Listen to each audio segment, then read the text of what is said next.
Hello बच्चों, नमस्कार। कैसे हैं आप?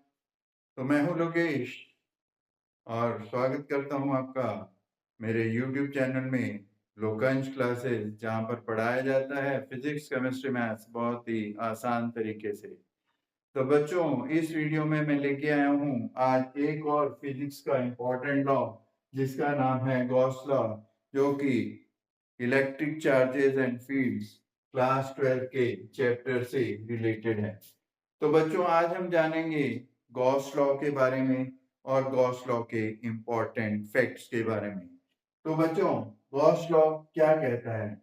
गॉस लॉ कहता है कि the total electric flux through any close surface in free space is equal to 1 upon epsilon naught times the charge enclosed by the surface. इसका मतलब ये है कि अगर किसी एक सरफेस में, क्लोज्ड सरफेस में एक चार्ज क्यूब है, तो टोटल इलेक्ट्रिक फ्लक्स जो होगा उस सरफेस के थ्रू वो 1 अपॉन एप्सिलॉन नॉट टाइम्स होगा उस चार्ज के। तो बच्चों, इलेक्ट्रिक फ्लक्स होता क्या है? तो जब भी हम कोई चार्ज किसी जगह प्लेस करते हैं तो उस चार्ज से इलेक्ट्रिक फील्ड लाइंस निकलती हैं। जो electric field lines charge produce करता है, वो इलेक्ट्रिक फील्ड लाइन जब किसी सरफेस के नॉर्मली पास करती हैं तो हम कहते हैं कि इलेक्ट्रिक फ्लक्स बन रहा है। The number of electric field lines passing normally through the surface is called the electric flux. तो बच्चों, अब हम प्रूव करेंगे गॉस लॉ को। तो इलेक्ट्रिक फ्लक्स जो होता है वो होता है integration of electric field vector and DS. तो बच्चों, जब भी हम किसी भी दो वेक्टर्स का डॉट प्रोडक्ट लेते हैं तो हम उसे राइट कर सकते हैं A B cos theta. So it is the integration of E electric field and ds cos theta. ds cos theta is the angle between the two vectors. Now if we take a closed surface and we place a charge q here, the electric field line is in this direction. And then if we take a small area, the vector to that area is perpendicular to that particular area, and the angle between electric field and that particular vector, particular area is 0. So the it is E ds, because cos 0 is equal to 1. Now E, electric field being constant, we take it out and then E integration of ds. अब इन छोटे छोटे areas को मैं अगर plus कर लूं सबको, तो मुझे मिलता है एक स्फीयर का area, that is 4 pi r square, E into 4 pi r square.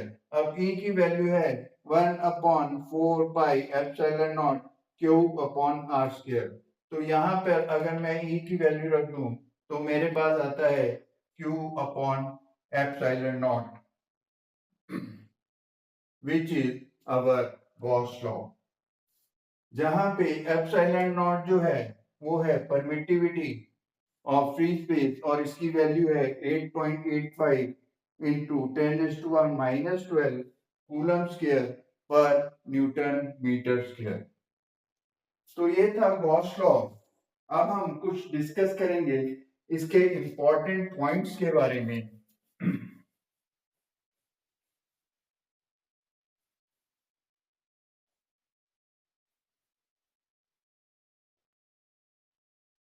तो सबसे पहला जो पॉइंट है गॉस लॉ के बारे में, वो ये कहता है कि द इलेक्ट्रिक फ्लक्स, जो भी electric flux, that is independent of the shape of the closed surface. It may be a circle, sorry sphere, it may be A cube,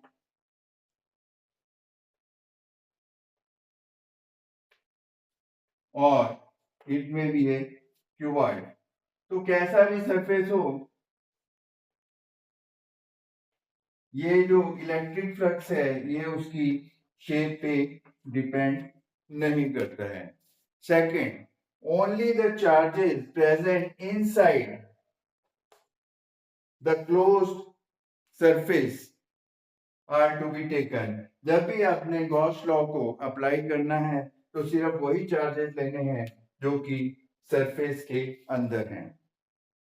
and thirdly, if there are n-symmetrical faces, suppose in this case there are n-symmetrical faces of a surface, the electric flux passing through it, जो भी इसके हमें एक surface के through, एक face के through अगर electric flux निकालना है तो that will be 1/n Q upon epsilon dot.